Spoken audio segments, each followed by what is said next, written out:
Hey there everyone, it's Nina. Thanks for joining me today for a new video.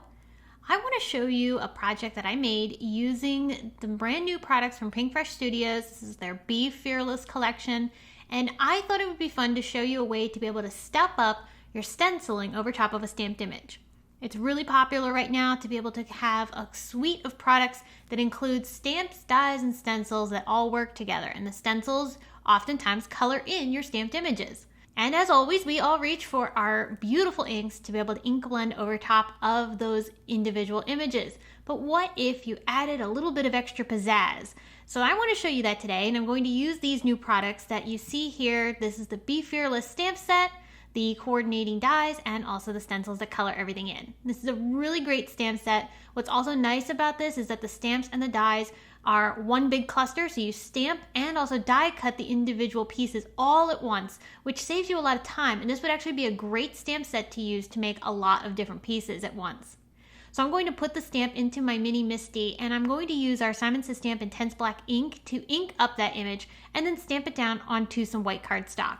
Our Intense Black ink works great when you use it with our Pawsitively saturated inks, which is what I'm going to use to color in our flowers using the coordinating stencils. And as you can see, there are quite a few layers. And to aid my ink blending, I'm going to actually put these stencils and my paper inside of my Simon Says Stamp and Stencil mat. So this stamp and stencil mat I'm going to use to hold my stencils and paper in place so that they don't shift while I'm working. I'm lining up the stencils over top of the outline images, and it's really simple to do because these are set aside as individual sections. So here I'm starting first with the leaves, and as you can see, it just lines up right over top of those stamped areas. And I did use 2 shades of green to add a little bit of shading to these. Once I peel off the stencil, you can see how that fills in those colors beautifully. And I love this because it makes the coloring process of these images so simple and low pressure. Now, before I start coloring the florals, I did want to show you what colors I used for the bases. These are the lightest colors of the 3 trios that these inks go with. So Carnation, I'm going to use as the base layer for the pink, then I'll use Peachy and Butter as well. And then to shade the rest of the flowers, I will use the coordinating colors that go with each of those trios to fill in the colors and intensify that shading. So here's the second layer of the flowers. I brought in Peony, also Zest for the yellow, and then Grapefruit for the orange. Finally, the darkest colors will be Mandarin, Rose, and also Honey, and that fills in the flowers beautifully. Now there is one more shading layer for the green, which I will use my darkest green, which is Perfection, to fill that in.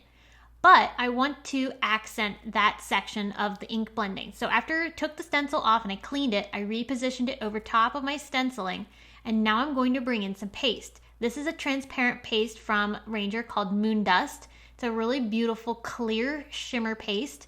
And I'll apply that over top of that final leaf layer that we added the darker green shading to. What's going to happen is this will give our ink blending some sparkle, and it will make the leaves stand out.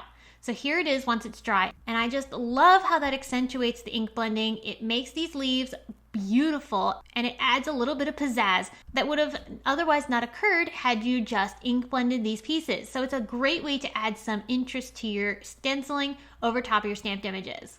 A lot of ways you can do this. You could use any type of paste that you want. Now, while I was talking, I used the coordinating die to cut out these flowers, which of course cuts all the flowers out all at once. So convenient. I'm going to pull them out of the paper and set them aside so I can start assembling onto my card. I'm going to pull out some pattern paper here from this Pinkfresh collection. It's a really great assortment of pattern papers, and I'm going to use this blue sheet here that has this fun little mandala design on it. I'm going to arrange my flowers in a similar fashion that the stamp had actually stamped them in, tweaking things just a little bit for the placement that I want, and I'm going to use foam tape to attach all of these down. So this gives them some dimension off of this pattern paper. I used foam squares to add that dimension. And then I decided to bring in some colored cardstock. This is Cornflower Blue from Simon Says Stamp. And I'm going to use a glue stick to add adhesive to this so I can glue my pattern paper panel on top. And this will add just a nice little border around my piece and finish it off. It gives it a nice matting. This will also add just a little bit of contrast, and that will separate everything from the white card base that this panel is going to get adhered to. I did use a few foam squares on the back side of my flower panel to attach this down, and that's going to add a little bit of lift off of the card base, which will also add some depth to the card. So this card is coming together beautifully. I love the detail behind the flowers with that pattern paper. So to keep things simple, I did decide to add a little greeting, and I pulled out this stamp set from one of our Simon Says stamp collections, and this is called Airy Greetings. I thought this style matched really well with this stamp set, and so I picked out the word Missing You, and I'm going to prep a piece of pink cardstock here with a powder tool prior to stamping, so that way I can go ahead and put embossing powder over top of the stamped image. Then I'll have that nice bright white greeting on top of my pink cardstock, which matches really nice with the pink colors in my flowers. So that's going to balance things out really nicely. Now the Airy Greetings stamp set does come with some rectangle banners that you can use to cut the sentiments out, and I did use those to cut my greeting down, which looks great nestled in here amongst the other flowers. And then the last thing I did to add a little bit more sparkle was add a few of our Simon Says stamp Pawsitively Dazzling gems in the surf color. These blue colors pop off perfectly on top of this background and adds that extra bit of finishing touch to this card that it needed. And to place these down, I am using some craft tacky glue and also our Simon Says stamp place and score tool. And there you have it. I just adore that sparkle on the leaves. It really adds an unexpected touch to your stenciling and ink blending. What's really fun about using stencils to color in your stamps is that there's no pressure for the coloring. You don't have to spend a ton of time shading things. It's really quick and easy. And so I hope you'll give this idea a try, because this is a really great way to not only add some interest to your cards, but also use some of those fun pastes that we all have laying around too. Well, friends, I hope you enjoyed it. Thank you so much for coming by and spending time with me today.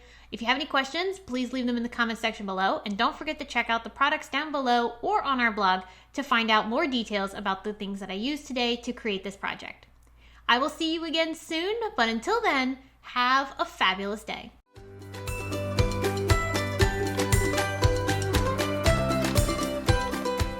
Hi there, I'm Heidi, Simon's mama and founder at simonsaysstamp.com. Thank you so much for watching our video. If you like what you just saw, be sure to press the thumbs up and subscribe to see more great content.